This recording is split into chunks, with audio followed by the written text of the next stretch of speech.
This is Anthony Richardson, and you're listening to RosterWatch. This is AJ Brown, and you're listening to RosterWatch. This is Josh Allen, and you're listening to RosterWatch. What's going on?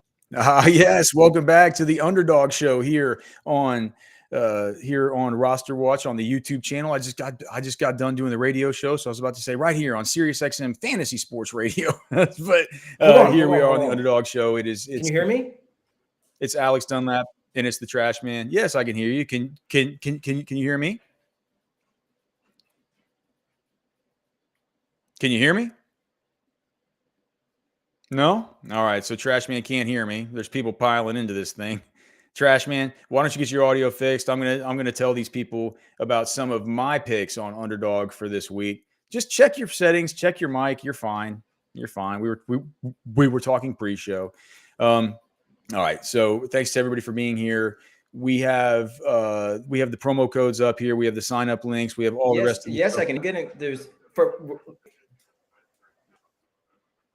You realize we're live, right? Like on YouTube right now. There are people watching us now.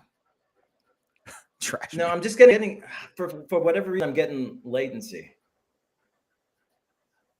Yeah, well, I mean, that probably could have to do with your internet connection, or all. Like, it's part of the deal with streaming live content, right? So work through it. We'll figure it out. I'm going to go over some of my plays here on the pick'em side for this week on Underdog. And remember, please, you can really support us by going to Underdog, signing up, depositing. You get a 50% deposit bonus up to $250. Right now, there's all kinds of free plays. They have not free plays, but CeeDee Lamb over like 0.5 yards and stuff tomorrow. Things you can package in. Maybe you can use some of these things that we're going to be talking about today. So with that being said, the first one that I looked at whenever I went through this, I was looking at the Green Bay at Indy game, or the Green Bay versus Indy game.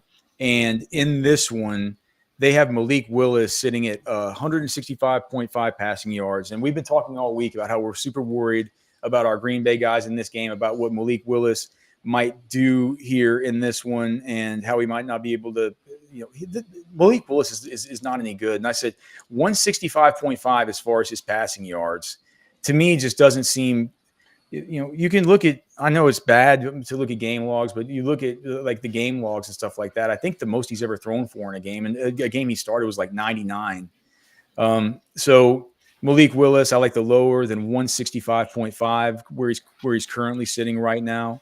165.5. Malik Willis, I'm going to go ahead on that one and go lower than the 165.5. I think with the news we got just earlier, we have now. I don't know if Jameson Williams is going to play for the Lions tomorrow. We just had Tom Kennedy and who else was it? They just got him from Tim Patrick off the practice squad from the Lions. They've been activated to the active/inactive list. That makes me think that Jameson Williams, who's been limited all week, maybe truly is going to be questionable coming into this game. If that's the case, dude, when you look at the injuries on the Tampa Bay side of things here in this one, especially in the secondary, it is going to be it's tough, man. It's gonna be a tough deal as far as that secondary is concerned. And I just think that I'm on Ross St. Brown. This is a week where he really gets back. So I'm correlating the Jared Goff higher as far as his passing yards with the I'm on Ross St. Brown higher as far as his receiving yards. Those two numbers are sitting right now at higher than 275.5 as far as the passing for Jared Goff.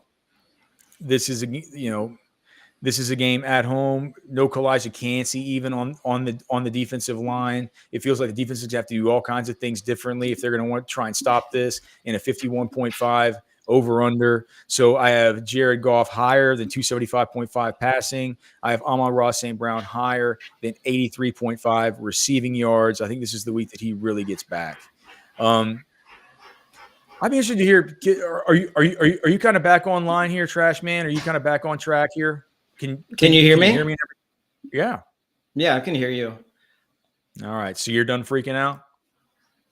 I guess so. Okay.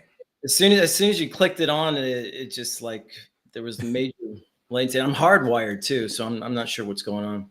Yeah, say trash, man. You're supposed to, come on. We're professionals here. There's no need to freak out in front of the audience. It's fine. The Garrett Wilson.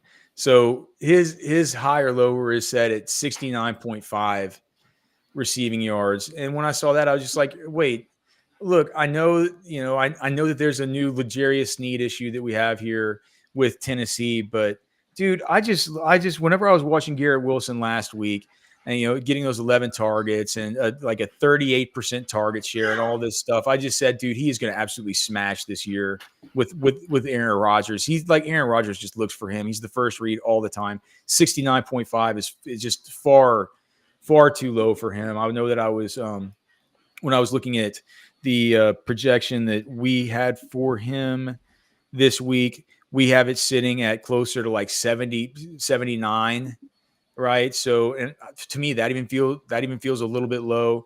So Garrett Wilson, like 69.5 is just too low for an almost 40% target share from Aaron Rodgers. Are you kidding me? 69.5. It's just, to me, it feels very, very, very comfortable to click.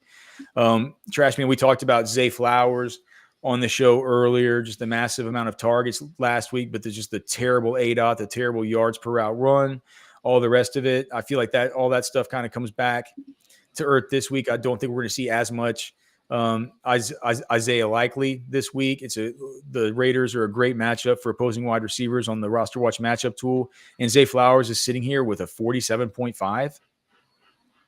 Like, I mean, what do you have? 10 targets last week. It seemed unlikely that he's going to have that few yards. Man. Yeah. So Zay Flowers higher than 47.5 is another one that I like here. In that same game on the other side, Alexander Madison, I have him higher than 12.5 receiving yards. Last week he had 43. There were also, as Trashman mentioned on the show, some targets that he actually dropped. 12 and a half receiving yards just isn't enough, especially because I think this is going to be a game where Zamir White is going to be in a spot where I don't think they're going to be able to get the run going with Zamir, just pounding it in between the tackles and banging their head against the wall.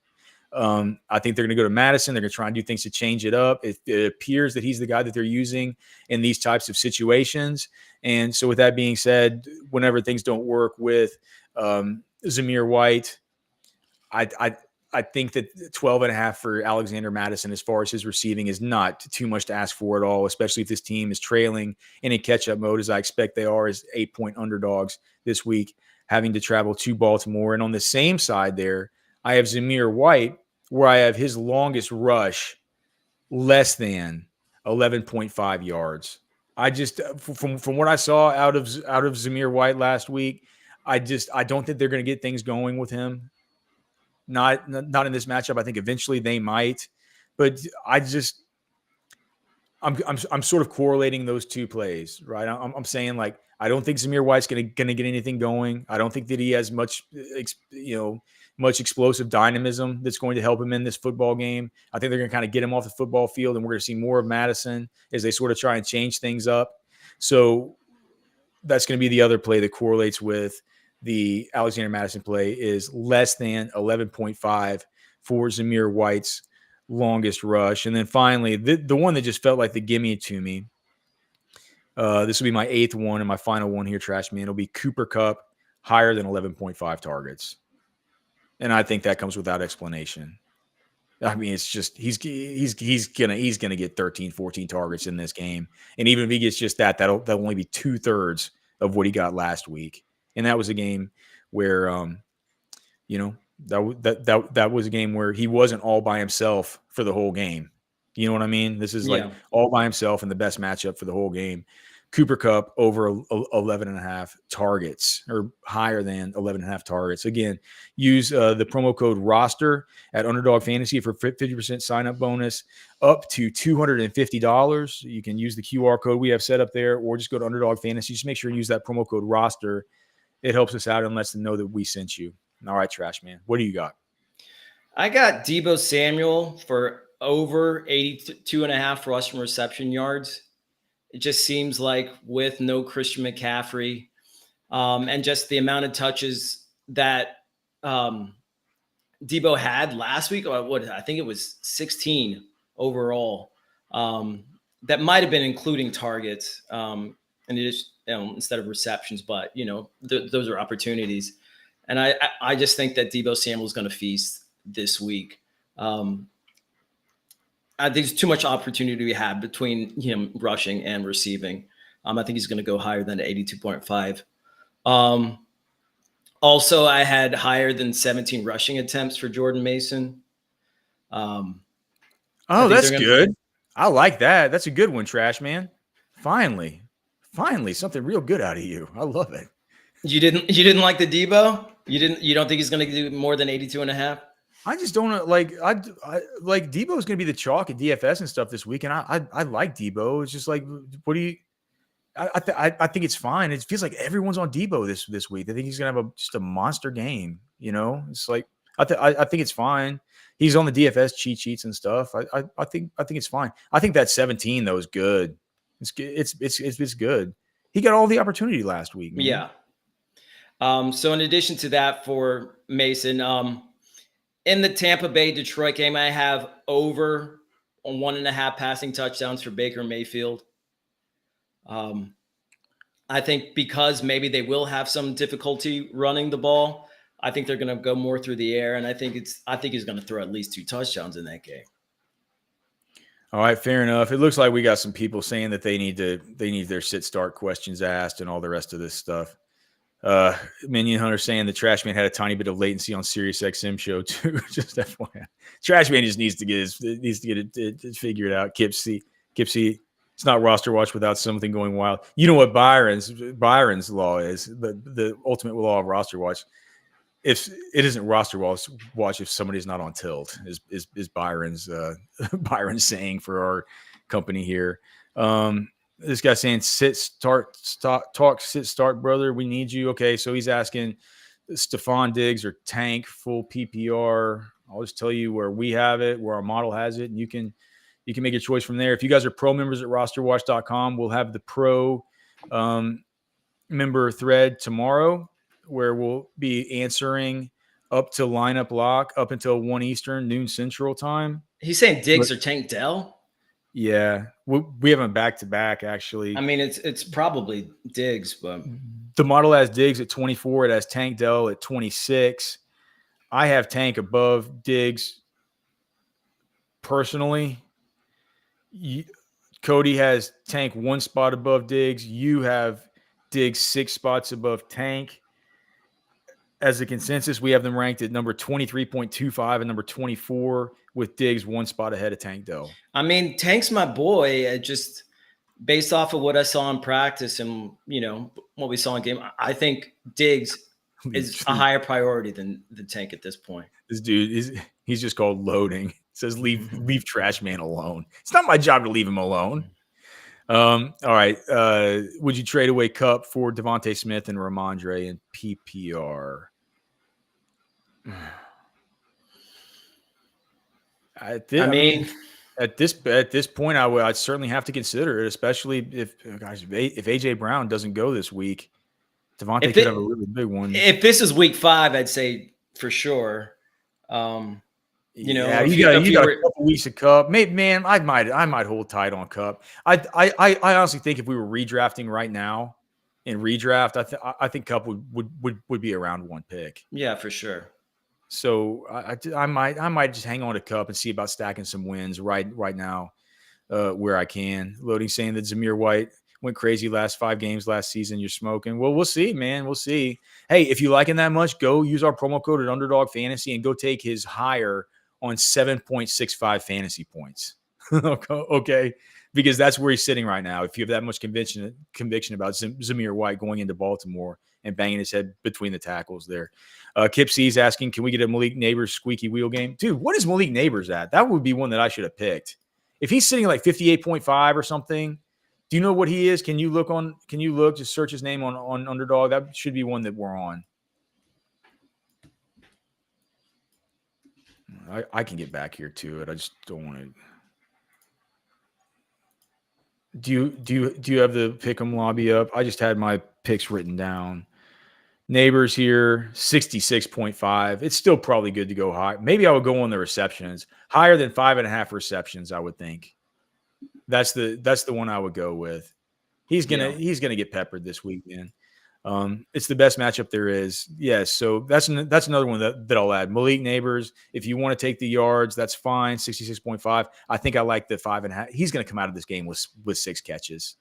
That's just he is. So that's actually one that I really love. Minion Heart's asking, should we be picking up the backup to Mason? Well, Minion, if you were listening to the show, you should have heard, man. Like I picked up in all my home leagues this week. I picked up Isaac Garendo. I think it's a good pickup. So yeah, if there's somebody you can get rid of, it's fine. Harry Snowman says AJ isn't going. No, it's not that he's not going. It's just that he didn't practice today, and they listed him as questionable. Limited. So they listed him as questionable, but he was like we were hoping that he would get a limited practice in, but he was a DNP today. Murray or Goff full PPR will certainly as loading here very well knows. PPR does not matter for quarterbacks, but we will see where we have these two. We have them ranked back to back, 6.66 to 7.33. I have Murray ahead. Cody has Goff ahead. Trashman has Murray 1 spot ahead, but as a consensus, we have Kyler Murray 1 spot ahead of Jared Goff this week. That works itself out. Any other underdog plays? Yeah, I had Mark Andrews higher than 3.5 receptions. I think it's like you said, like it's going to be like a squeaky wheel game for Andrews. I think they're going to make a point to target him, get him more involved this week. So that's one that I like. Also, for Jamison Williams, higher than 45.5 receiving yards. If he goes. And dude, just correlate that one in with the Jared Goff hire, the Amon-Ra hire, and the Jamison Williams hire. Just correlate those all together, because if Jared Goff's going to get there, it's probably going to be through those two. If they don't go, if Jamison Williams doesn't go, I think this is going to be a real big bounce back spot for Sam Laporta. Yeah, I had one more in that Baltimore game, Justice Hill, for higher than 32.5 rushing receiving yards. I think just based on his week 1 usage and with the matchup, the Ravens could get ahead early. I feel like it's a good spot for Hill to better that yardage. This is Anthony Richardson.